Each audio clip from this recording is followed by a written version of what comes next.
Leaders and representatives from the Asia-Pacific Economic Cooperation Forum, also known as APEC, have been meeting this week in South Korea. APEC promotes economic cooperation, trade and investment among its 21 Pacific Rim economies. And on Friday, Chinese President Xi Jinping addressed the APEC Economic Leaders Meeting. He put forward a 5-point proposal to strengthen trade and development. We begin with this report. On Friday morning, APEC leaders gathered at the Willamette International Convention Centre in Gyeongju. Chinese President Xi Jinping was warmly welcomed by ROK President Lee Jae-myung as the session began.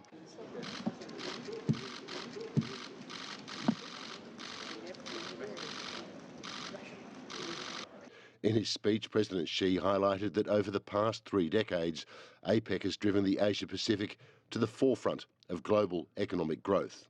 He warned that the world is now facing unprecedented changes and uncertainties and stressed that APEC must pull together to promote growth, improve people's lives and champion open development despite turbulent times. The Chinese president put forward 5 proposals to strengthen regional economic cooperation and development. First, safeguard the multilateral trading system.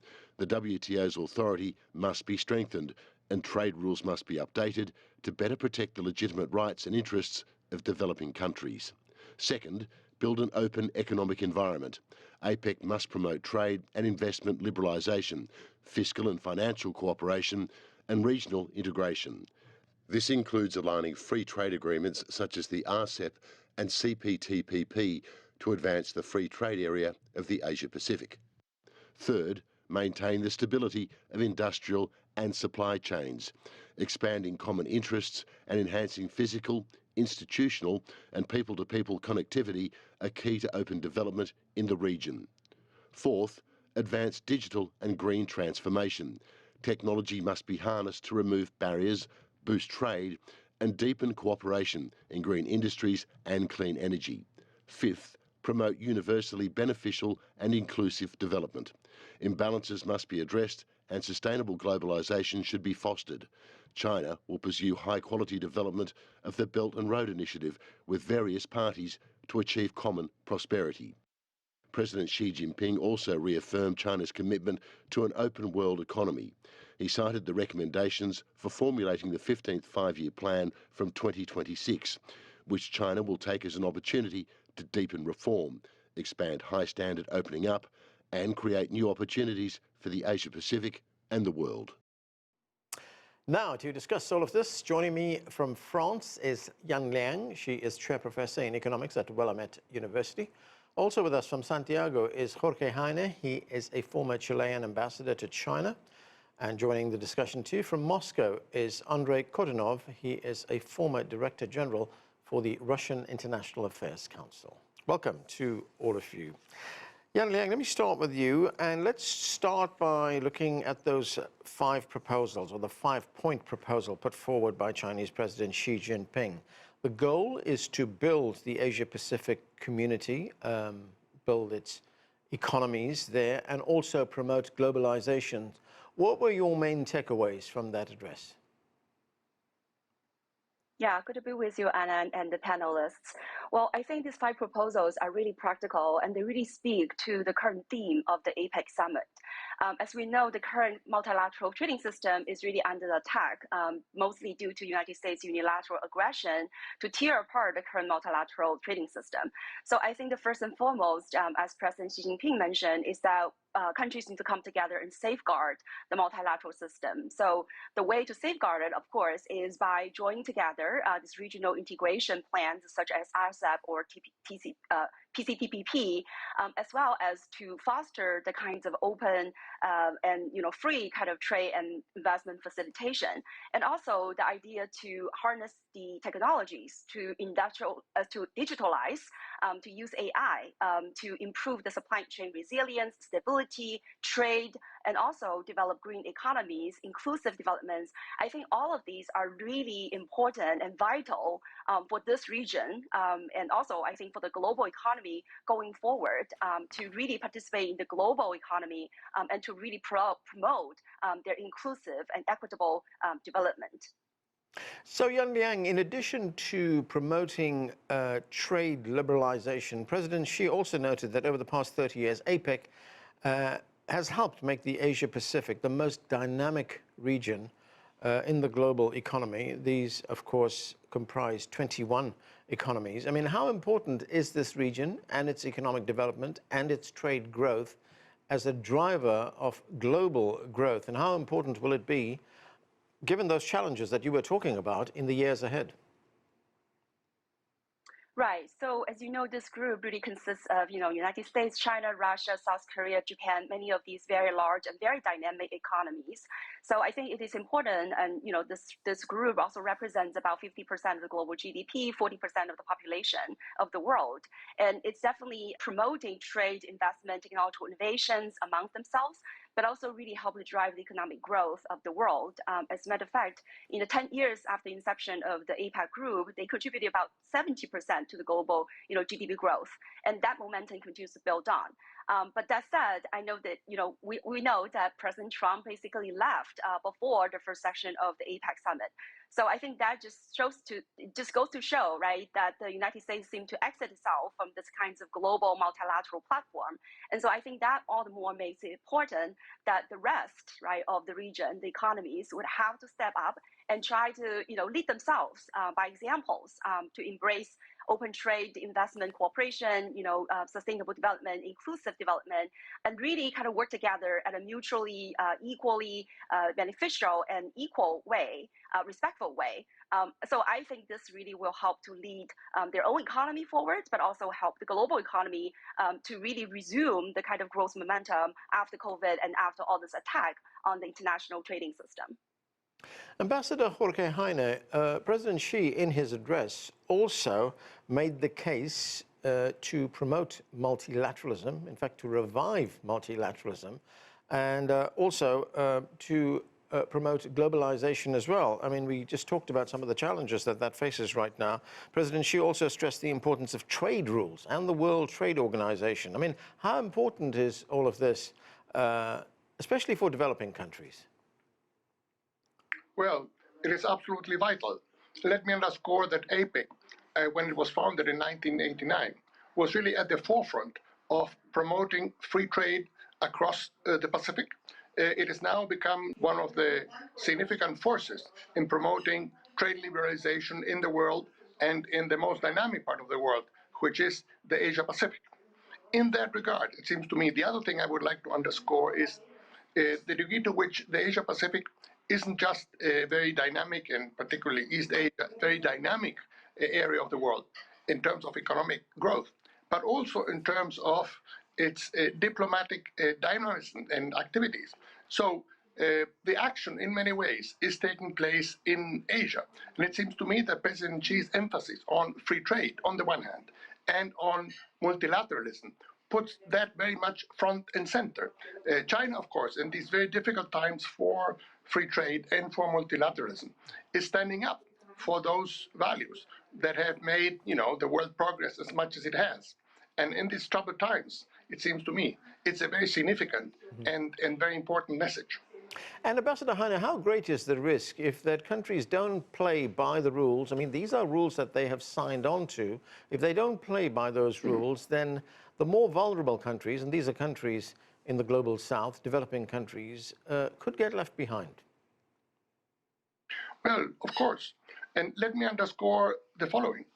President Gabriel Boric of Chile, my country, is the only Latin American president at the APEC meeting, and it conveys a message. Chile joined APEC in 1994. It was the second country in Latin America to join APEC. Has been a champion of free trade for all these years. Chile is the country that has signed the largest number of free trade agreements of any country in the world. Chile signed about 30 free trade agreements with some 65 countries. This has stood us in very good stead. Chile, according to a number of indicators, is the most developed country in Latin America. And it has become that developed country because it has committed to free trade, and it has done very well as a result of that. So it seems to me that the case of Chile, which sends 60% of its exports to Asia, 40% of its exports to China, is exhibit A of the success of free trade, of the success of globalization in promoting progress and economic development. Andrey, Kortunov, great to have you with us. Now, Russia is the largest country in APEC, certainly by size. What are some of the most important economic issues and challenges that Russia faces right now as it tries to access these markets, as well as integrate its economy into those economies? Well, first of all, let me say that there is no consensus in Russia on free trade. There are many skeptics who believe that Russia will lose more rather than gain in case it opens its markets to foreign countries.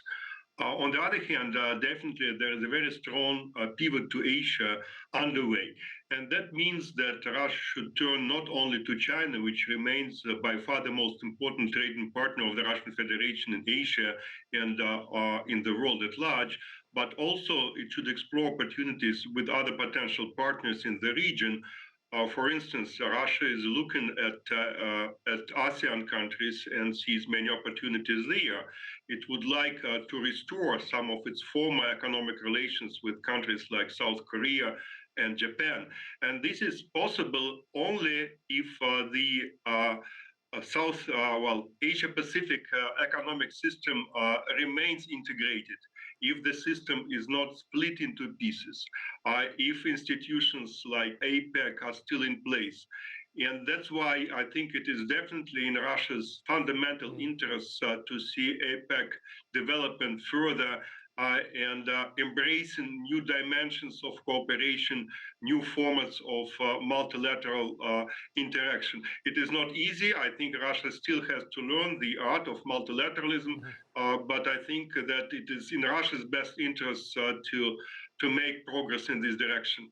Right, and Andrey, and when you talk about Russia seeking opportunities in Asia, in which particular sectors do you see the greatest potential for growth? Well, of course, Russia has something to offer in terms of energy, and this is not only about hydrocarbons. For instance, Russia is one of the leading actors in nuclear energy.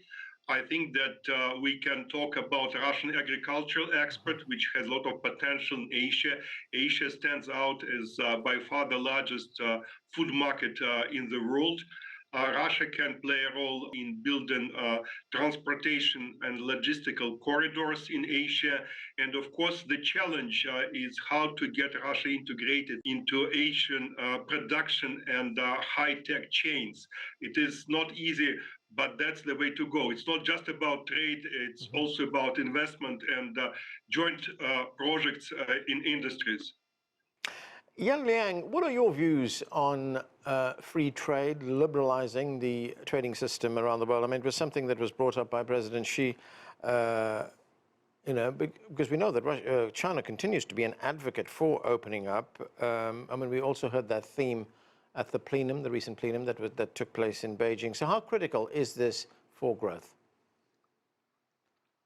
Well, I think China's own development experience has demonstrated that strategic integration into the global trading system to embrace open trade and open investments and people-to-people exchanges, technological cooperations, and so on and so forth are going to be very conducive to development. So I think for sustainable development in this case, and also to really industrialize and continue to improve industrial upgrading for many of the global South countries, developing countries, would really could take advantage, right, of this open trade and rule-based trading system. So I think that is why China is advocating this, especially when it comes to building resilient supply chain, to digitalize and to green the trading system. I think all of these are also very important when it comes to 21st century. The way that countries would trade together is to embrace the kind of mutual benefits, right, to divide the labor, to accomplish certain economies of scale. And so that would help to really benefit all countries and really help to build the resilience in their economies by fostering this kinds of interdependency and cooperative collaborations amongst themselves. So I think, again, China sees that collaboration is important and multilateral trading system is the way to go, because otherwise it becomes bilateral and it easily go down to the power play which is what, for example, President Trump is trying to do, is to negotiate with countries at the bilateral level and really flex the muscle, right, to make countries make concessions to the United States demands. So I think for China, it is important to safeguard the kind of system to really use trade as a tool for development. Now, Yang Liang, one of the major drivers of the Chinese economy has been its innovation. I'm thinking of things like advanced technology, especially things like green technologies, artificial intelligence as well. How much of a ripple effect do you think this is going to have on the other economies of Asia?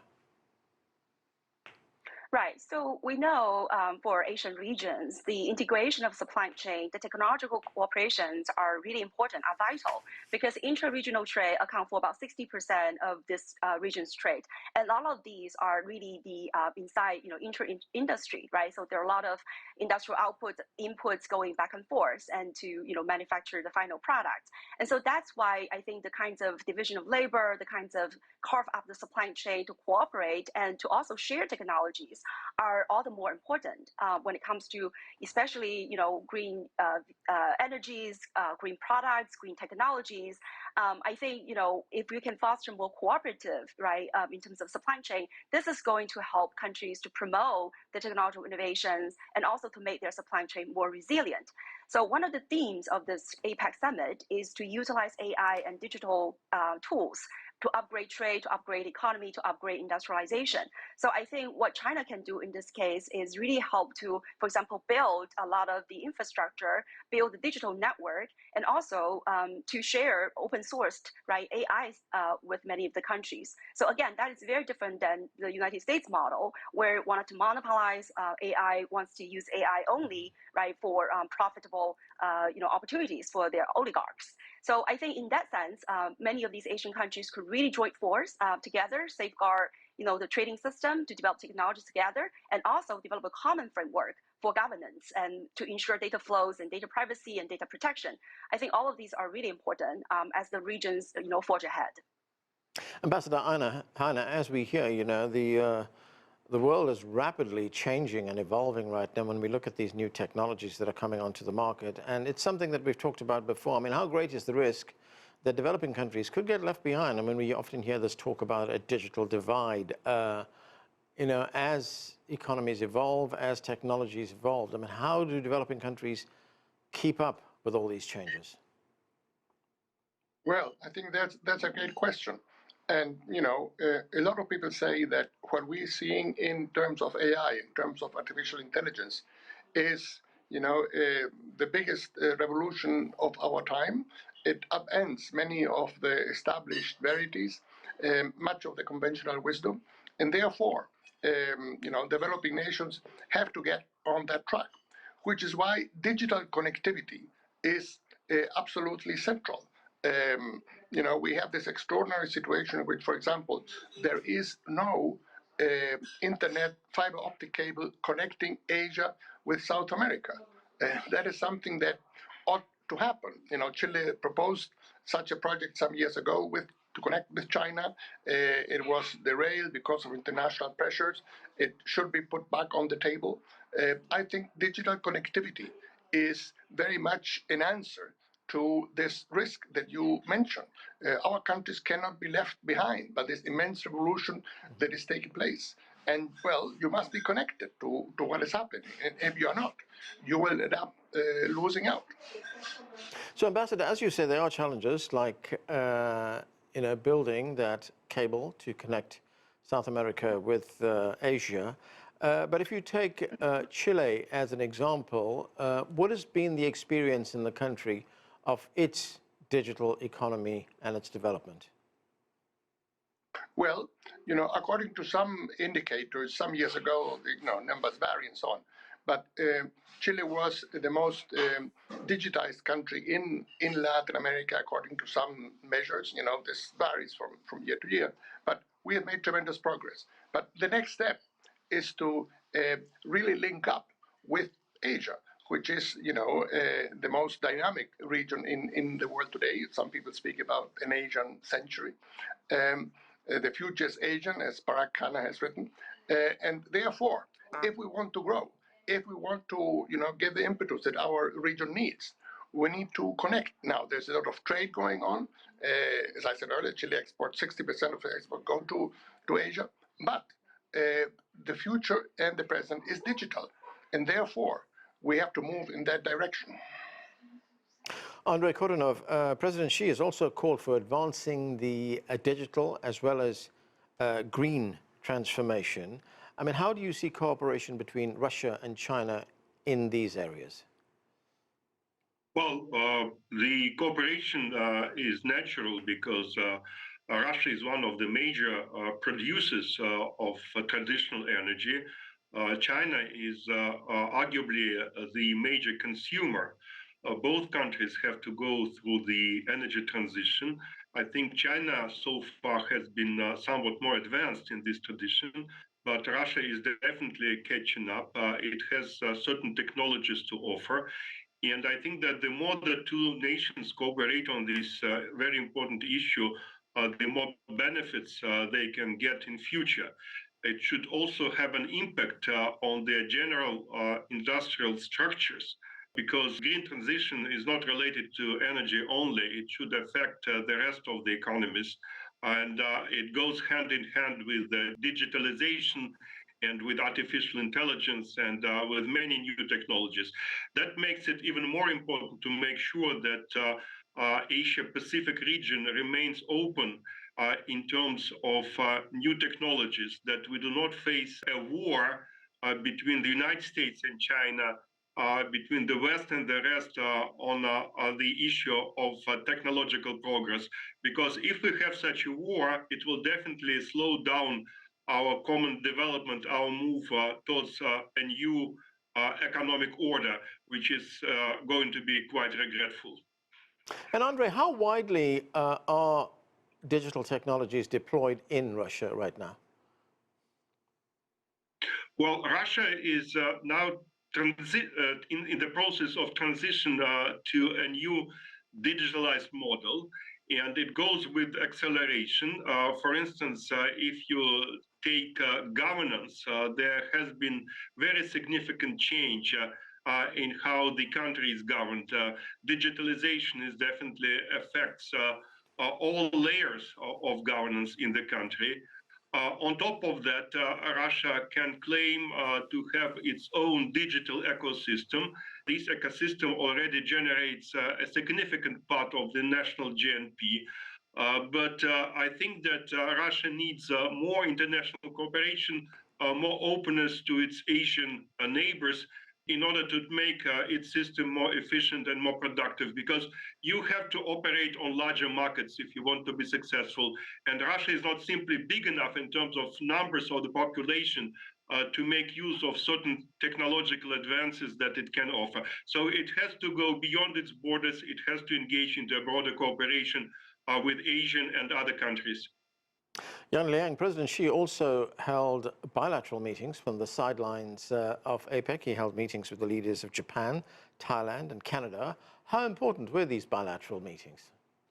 Well, I think these bilateral meetings are very important. With Thailand, for example, this year marked the 50th anniversary of the friendship and trading relationship with Thailand. It's important to revive some of the trade. Same with South Korea, for example. I think there has been some trade tensions in the past when it comes to in terms of shipbuilding industries right now. China just sanctioned in a way of retaliation of the U.S.'s levying extra shipping fees on China, and also the port uses and so on and so forth. So there are some tensions and some obstacles when it comes to trading relationships. So I think these bilateral meetings are the great opportunities for leaders to meet together and talk about the solutions, right, to troubleshoot some of these frictions in trade. So I see these great opportunities for Xi Jinping to meet with all these different countries' leaders and really to iron out some of the frictions through equal dialogue and conversations, and to together really to promote more beneficial and equal opportunities for trade. Ambassador Heine, of course, before the APEC meeting, President Xi met with United States President Donald Trump for talks. There was progress made on diffusing trade tensions. There were also progress made in other areas as well. But did you get the sense from those meetings that both sides want to engage in talks, they want to engage in consultation, in dialogue as well, rather than confrontation. And how big a change is that? Well, first of all, let me say the following. I think it is very important that the two leaders, arguably the world's top leaders, met for the first time in 6 years in person. I think that's a very important step in the right direction. That's number one. Number two, the expression has been used that this was a truce, not a treaty, in the sense that basically many of the issues were sort of kicked down the road. Commitments to, say, control on the export of rare earths on the part of China were postponed for a year. U.S. lowered its tariffs. It agreed to a number of other things. But again, President Trump said everything would be revised a year from now. So it's positive. It's a good thing that they met. It's a good thing that they achieve a truce on trade and on other issues. But it's all very fragile and very tentative. So it's important to keep that in mind. Andrey, Kortunov, I've just got a little bit of time left, but I want to look at some of the sentiments that were raised by the Deputy Prime Minister, Alexei Overchuk. He's leading the Russian delegation to APEC. He raised concerns about issues like sanctions and tariffs. How much of an economic challenge is that for Russia? Oh, it's a serious issue, especially if we're talking about the so-called secondary sanctions. And many in Russia were concerned that in the bilateral meeting between the US and the Chinese leaders, Donald Trump would try to convince Chairman Xi that China should stop buying Russian oil and gas. It didn't happen, at least as we can see right now. But definitely this danger is there.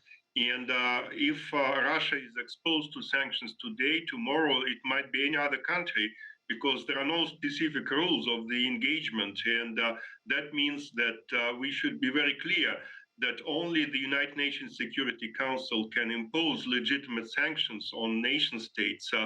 Otherwise, such restrictive measures should be considered as illegitimate and inappropriate. Okay, and that's where we have to leave it. Thanks to all of you for being with us. And that's it for this edition of The Heat. I'm Anand Naidu in Washington.